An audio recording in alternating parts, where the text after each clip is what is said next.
аав нь гаднаас ирээд хаалга пам гэ балтдгийн. Тэгсэн чинь ээж нь хаалгаа онгоолгоо чи аав дими тэнэдэрж байгаа чи согт байгаа мó? Аав нь чи юу яриад байгаа юм бэ? Би ажиллаад тараад ирж штэ. Хоолундаа хийсэн юм уу чи? Гээлийн хоёр хоорондоо хэрэлдээ. Тэгсэн чи хүүхдүүд нь уйлаад ээж аав нь хэрэлдээд. Гүй тэгдгүү штэ али өгчээ. Оо миний нэрт нь хайрн гоё хоол хийсэн. Ингээд үнсдэг байхгүй юу? Миний хоёр хүүхдээ нь байна.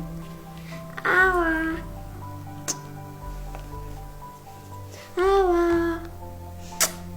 Хоолой идээд зурагтаа идэлээ.